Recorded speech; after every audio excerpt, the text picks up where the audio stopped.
Currently, a lot of players are disappointed after seeing the patch notes today what is coming with the next major update. They are either calling it a joke or a minor update. A lot of information is still missing from the major update, like the Cursed Tower. What update has been done to the Cursed Tower? We have no information. And what about the dungeon update? Are we going to get something for the dungeon update as well? Since we saw that in the roadmap. So we have some more information coming from the community manager, and then I am going to go and share my own opinion towards the end and share a trailer for the upcoming new story quest as well. But anyways, let's see what the community manager is saying here about the Accursed Tower. There will be some items going live with information in game when the build goes live, meaning the patch goes live, that we just unfortunately won't have available in advance.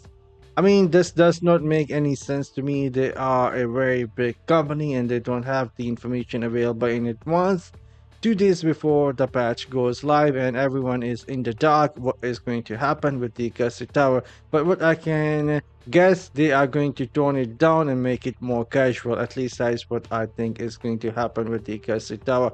The information will be available in game when the patch goes live. This isn't the ideal, but unfortunately it was not possible for us to share in advance this time for circumstances beyond my control. So that was the community manager first reply. And if we move to the next one, community manager talking about that this is indeed a major update. What would have constituted a major update? I have worked on many games and this seems pretty big to me, but maybe I am missing something or there's been some expectation set before I was here.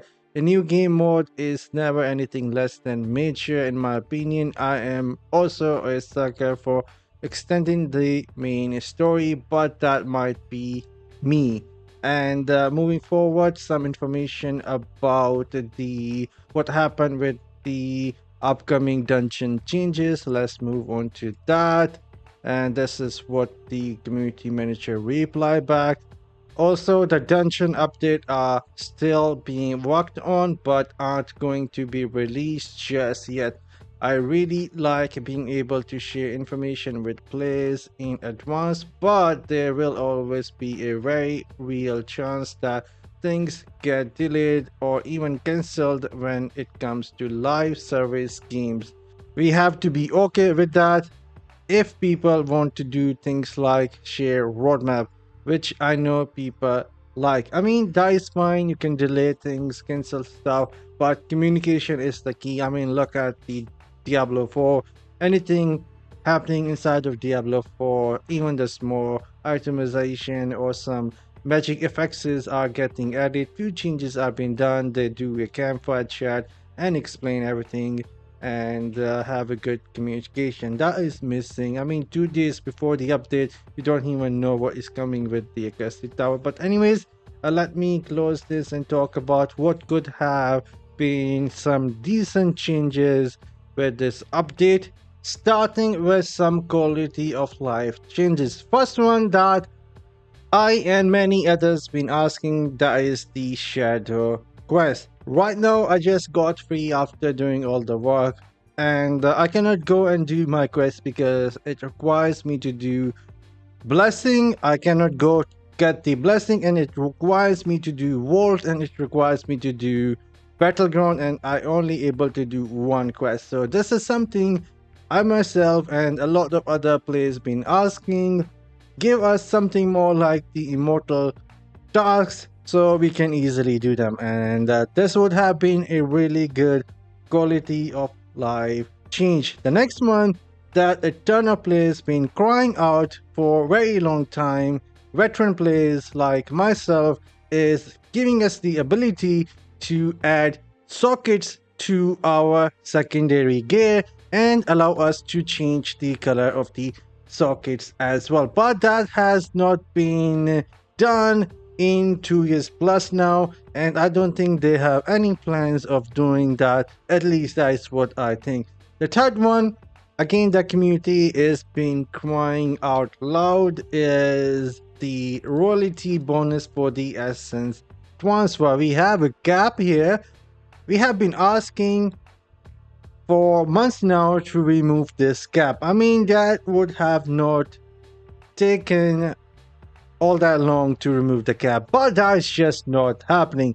What is happening right now with quality of life change is now you can go and have 9999 fabled wisp in a single slot. Yeah, that is what happening. That is quality of life we are getting, so rejoice. I mean, they literally wrote that in the patch note.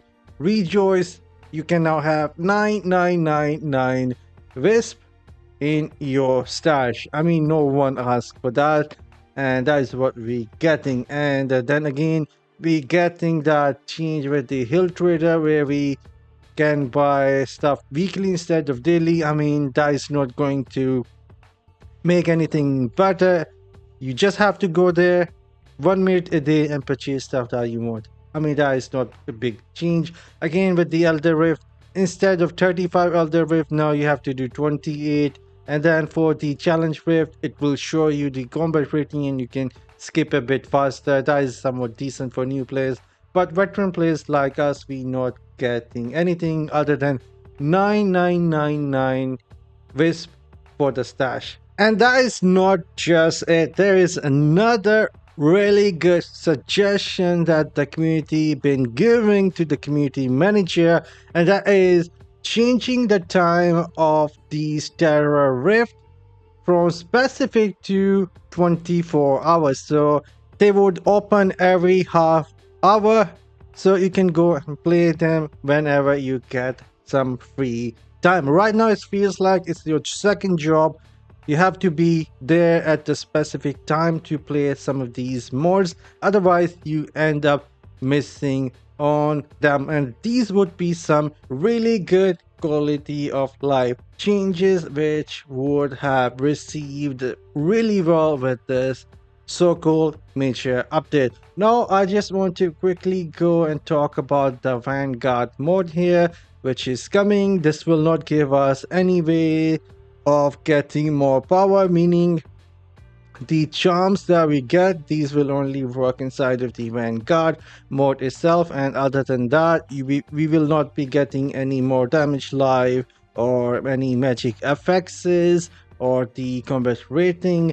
What we will be getting is these new special powers when we use the ultimate, and for these we need the weapon or offhand that we get inside of Vanguard mode, and then we can have these powers only when the ultimate skill is active. So I don't think these will make all that big of a difference, and this mode is basically going to be just for fun. If you have some time to waste, I don't see any point of playing that mode right now unless it gives me some powers.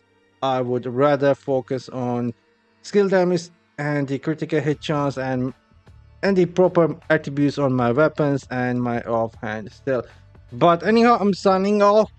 Tomorrow I might take a day off unless something new comes up. I wanted to show a trailer here, but I think the video is getting a bit too long, so I'm signing off and see you guys in the next one. You guys have a great night. Later.